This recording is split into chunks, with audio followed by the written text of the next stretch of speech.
সবাইকে স্বাগতম একটি নতুন ক্লাসে।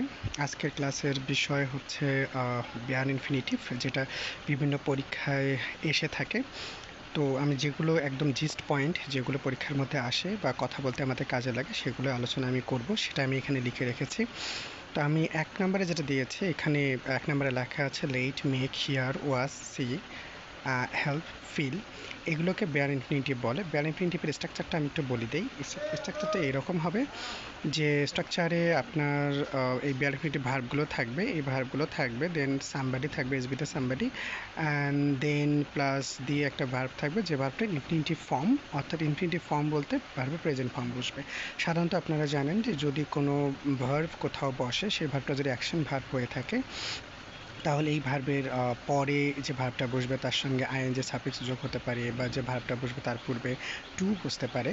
তো এই টু এর মধ্যে একটা পার্ট হচ্ছে বেয়ার ইনফিনিটিভ। এই বেয়ার ইনফিনিটিভটা হচ্ছে যদি কোনো বাক্যে একটি ভার্ব বসে, অ্যাকশন ভার্ব ডেফিনেটলি, অর্থাৎ ডাইনামিক ভার্ব যেটা থাকে, সেটা বসার পরে যদি কোনো অবজেক্ট থাকে, অর্থাৎ ব্যক্তিবাচক অবজেক্ট ডেফিনেটলি, তারপরে যে একটা ভার্ব বসবে, সেই ভার্বটার ইনফিনিটিভ ফর্ম বসবে। ইনফিনিটিভ ফর্ম বলতে ভার্বের প্রেজেন্ট ফর্মটা বসবে, এটাকে আমরা ইনফিনিটিভ ফর্ম বলে থাকি।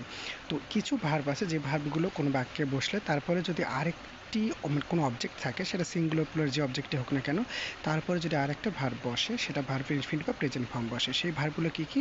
সে ভার্বগুলো হচ্ছে let, make, hear, watch, see, help and feel. এই ভার্বগুলোর পরে কোনো ব্যক্তিবাচক অবজেক্ট আসলে এবং তারপরে কোনো ভার্ব বসলে আপনাকে ভার্বের প্রেজেন্ট ফর্ম বসাতে হবে, নির্দ্বিধায়, কোনো প্রবলেম নেই। তবে একটা জিনিস মনে রাখতে হবে, আমি এখানে লিখেছি যে হি লেটস মি গো। এইখানে এই জায়গাটাতে, এই জায়গাটার এইখানের মধ্যে টেন্সের যে কোনো ফর্ম হতে পারে, যে কোনো টেন্স হতে পারে, যে কোনো স্ট্রাকচার হতে পারে। আপনাকে শুধু দেখতে হবে যে এইখানে এই লেট ভার্ব যেটা, অর্থাৎ এইখানে যে ভার্বগুলো, এখানে এই লেট ভার্বটা আছে কিনা। যদি লেট ভার্বটা থাকে, এর পূর্বে যে টেন্সের স্ট্রাকচার থাকুক না কেন আপনার কোনো প্রবলেম নেই, বা এখানে ব্যক্তিবাচক অবজেক্ট আছে কিনা সেটা শুধু দেখতে হবে এবং তারপর ভার্ব প্রেজেন্ট ফর্মটা বসাতে হবে।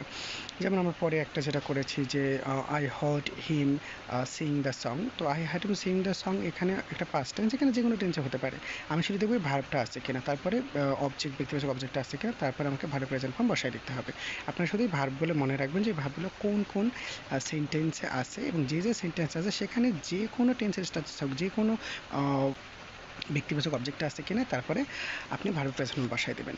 আচ্ছা, নিচেও আমি একটা লিখে রেখেছি, এই জায়গাটা একটু অনেক সুন্দর। এখানে লিখে রেখেছি যে I felt you make me do this.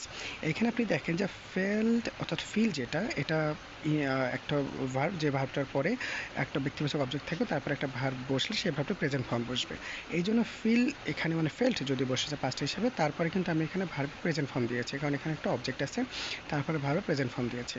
আচ্ছা, আরেকটা কথা বলে রাখি, এখানে যে অবজেক্ট থাকতেই হবে সব ক্ষেত্রেই না। আপনি কোথাও পড়ে থাকবেন লেট গো দেওয়া আছে, হেল্প, সেফ কোথাও উল্লেখ আছে কোনো সেন্টেন্সে, অর্থাৎ এই ভার্বগুলোর পরে, বিশেষ করে লেট এবং হেল্পের পরে সরাসরি ভার্বও বসতে পারে। বিভিন্ন স্ট্রাকচার আপনারা পাবেন, আমি সেটাকে আজকে আলোচনা এখানে করিনি, শুধু একটু বলে দিয়েছি। তো এইখানে দেখেন যে ফেল্ড ভার্বটা দেওয়ার পরে যেটা বেয়ার ইনফিনিটিভ, তারপরে আমি যে ভার্বটা বসিয়েছি সেটা কিন্তু ভার্বে প্রেজেন্ট ফর্ম বসিয়েছি। এখন লক্ষ্য করেন এটাও কিন্তু একটা বেয়ার ইনফিনিটিভ, যেহেতু এটাও একটা বেয়ার ইনফিনিটিভ, এরপরে আবার দেখেন অবজেক্টের পরে যে ভার্বটা বসিয়েছে সেটা কোনো ভার্ব প্রেজেন্ট ফর্ম। অর্থাৎ এরা এভাবে একটা সিম্পল সেন্টেন্স এটা চলতেই থাকবে, আপনাদেরকে এইভাবেই মাথায় রাখতে হবে। আর এটার ক্ষেত্রে একটু ছোটো করে বলে দিই, যেটা আমি এখানে আলোচনা করতে চাইনি তবু লিখেছি, সেটা হলো যে প্যাসিভ স্ট্রাকচারে গিয়ে যদি এটা অ্যাকশন ভার্ব, যেহেতু এগুলো অ্যাকশন ভার্বই আছে সবগুলোর মধ্যে, তো হি লেটস মি গো, এখানে প্যাসিভ করার সময়, অর্থাৎ এটা যখন আমি প্যাসিভ করবো, প্যাসিভটা করার সময় আমি এখানে মাঝখানে টুটা দিতে পারি, অর্থাৎ I am let to go by him. তো এইখানে এটা চলে আসে, এটা আপনারা এমনিতে মুখস্থ করেছিলেন, আমি শুধু এই জিনিসটা একটু বোঝাতে চেয়েছিলাম, কারণ পরীক্ষার খাতায় এটা আসে, যেটা আমাদের প্রবলেম হয়, এটা আপনারা দেখলে বুঝতে পারেন, এই জন্য ছোটো করে আলোচনা করা। এখন এখানে আরেকটা গুরুত্বপূর্ণ বিষয় থাকে, যদি কোনো পরীক্ষার ক্ষেত্রে বা আপনি দেখেন যে এখানে হিয়ার, ওয়াজ, সি, ফিল, এই চারটা ভার্বের মধ্যে যে কোনো একটা আছে, যদি আমরা আগের স্ট্রাকচারে পড়েছি যে এদের পরে ভার্বের প্রেজেন্ট অবজেক্টের পরে ভার্বের প্রেজেন্ট ফর্মে ইনফিনিটিভ ফর্মটা বসে, অর্থাৎ সামবডিজ অবজেক্টটা তারপরে। কিন্তু এদের পরে আরেকটা স্ট্রাকচার আছে যে এরপরে প্রেজেন্ট পার্টিসিপলে বসতে পারে। প্রেজেন্ট পার্টিসিপল বলতে আমরা বুঝবো যে ভার্ব প্লাস আইএনজি যে সাফিক্সটা যোগ হয় সেটার ক্ষেত্রে। অর্থাৎ আপনি যদি কোথাও এরকমটা পান যে আই হার্ড হিম এখানে আপনার ড্যাশ দেওয়া আছে, হ্যাঁ, এখানে ড্যাশ দেওয়ার পরে ড্যাশ একটা দিয়ে এখানে সিং দিয়ে রেখেছে, সিংটা এখানে দিবেন না। অপশনের মধ্যে আপনার ধরেন দেওয়া আছে টু সিং, অপশনের মধ্যে টু সিং দেওয়া আছে, অথবা বি, এটা এ নাম্বার অপশন ধরলাম, বি নাম্বার অপশনের মধ্যে আপনার সিঙ্গিং দেওয়া আছে। তো আপনি যেটা করবেন, যে অনেক সময় আপনি জানেন যে হট যেটা এখানে দেওয়া আছে, আই হট হিম, সিঙ্গিং দিব নাকি টু সিং দিব, আপনি জানেন যে টু সিং তো হয়ই না, কারণ টু সিং এরকম কোনো নিয়ম নেই, যেহেতু হার্টটা হচ্ছে ব্যান ইনফিনিটিভ, সেক্ষেত্রে আপনাকে বি নাম্বারটা চুজ করতে হবে। অর্থাৎ এটা ভাবার দরকার নেই যে সিং এবং সিঙ্গিং দুইটাই এক জায়গায় দেওয়া থাকবে, এরকম অপশন কখনো হয় না। যদি অপশনটা হয় তো এটা ভুল অপশন হবে, স্পেশালি এই কয়টা ভার্বের জন্য।